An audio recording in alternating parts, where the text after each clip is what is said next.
Yakwa humano so na watwi mu Glosak for the semi betuja. Na the omo kan say Ghana ban na Nado Danko Akufo-Addo.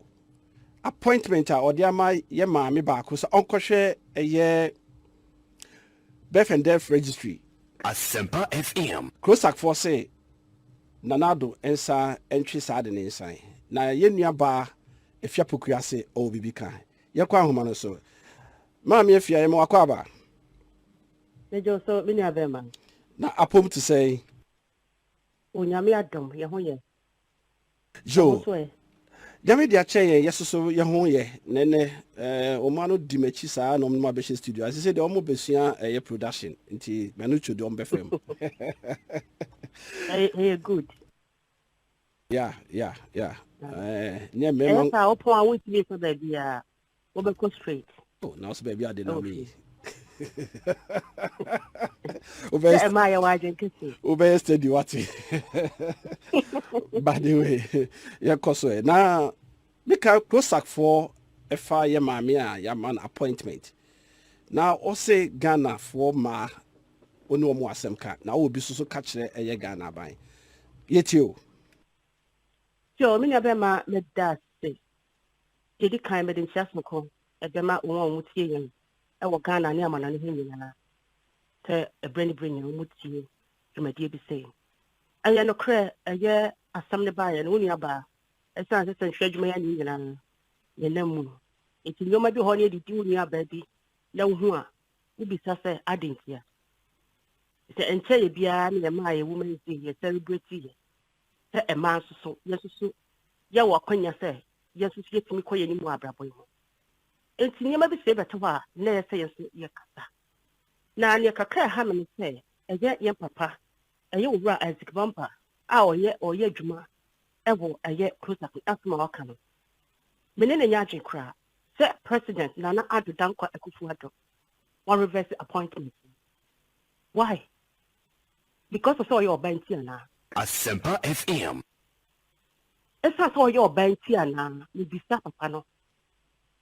adenti na mema bi wo hono ma onpese mo intimidate ma se anye mature yenyi sa position fi ma menisam. Is there anything going wrong there? Onpese ba me no ebeba ho obi hu na se e dia pa na ekonti a ye papa ne wo problem a o kasa e wo ho enti anakwasem ni menti ase enti no mi bisa ye papa ne se enti ne yiri na nya sa position we na nko bedi sa position na fini nsem ana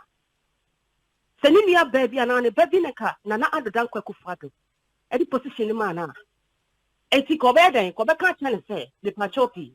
leje position na fini nsem ana dabi enti e be se papa ne sa o ma ye break kakra na de ye me ya kakra so se e ma o mo mra hye jam a wo mo kasa mama o mu gina mama no mu nyina ka omo anu atum sasabi efunu aya deda no menti ase o honom ani esa groups na hodo be bre wo Ghana o mu gina for ma e ba no mu nya obi aka na anu atum ade ma ye ho atamfo ana Asempa.FM 94.7. ye wo hawo ye ho ana e tie papa na small kan de all country break no pe be fa ne tie no konkoto na me se Nana Addo Dankwa Akufo-Addo na Nana de o se o tie bi aso ye best se ni kwa se o twe maame na no ewofo na o me ye hu se e ma so ye dana koma so etimi ni abema ma system kakra me kan eno etimi da wase yo we ye nuaba ye bibia efia pokua oye CEO ewo efia radio Sunshine ewo Germany Cologne ena ono so Asempa.FM. asama edana koma so ena odi aba no ye de hwe ka bio mema me maame Rebecca Sapon mema na kwa aba maame me wakwa aba do ba Asempa94.7 maame papa Emma yesimo ye mo ho atamfo ana be fa bi no menene ya adwene e fa bi nso no se nyina right nyina na emma most na se ye ya de a eya yensumu waka te said nka be ma ya ade a no hwe football emema kugina third so no bo football a hwe said the stadium si yema onko hwe na ma support ni ade ma ball a hwe na ade na ye hwe emema ya na bi wo kro onko hwe ma ye ma ekwo bon abaso no kakra bi nti ono de eya na etosin ba se say emse edaneba na said the okan say close sack for eka say na do sa reverse ma me no position na ode ama no as a woman also there na oka fa ho me da se e wa kwanja de ma me mitia etiefo mu tie yen right nyina me so ma dwen kire kakra mpese me kire ne se adentia emma ye kase emma adwuma emma dia efi ahyase right nyame kra ebo ewiase na right na emma ni ho no na that's it ebe ma nkoa kra no nkoa wo de ho a ense ntwaye pa nti oba be ka ho a ye emma no ye niema pepepe ye niema esisi ano ye wabadaye ye niema ye di akoma ena ye nti no ade a baba akobeye no say emema beye nsia nson say otie abebuo bi kra na ye say otete be ma otete ni pa baako na otete oba a watete oma yen kase kurokura kanisa eti why say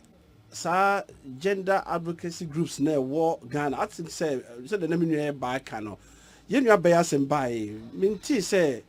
any radio station apart from today Asempa94.7FM you can ho asem ya you know buy abeka ye di anu atomo bi say you know ba akọ school akọ nanim abedru say etika se won kitchen ko no aduane ma ne papa ni there be some dey twem kra so akọ university awie ne ba me ne papa bo no ho ka na ene wanya aban adwuma ye wanya ba bia akotena na how meti ase se also kan ye tele bia na nipa mama ho ahi right na before na tele bi so ayempe no kre yempe no kre ade nipa obeya ade ni yie no ye ma ne kwan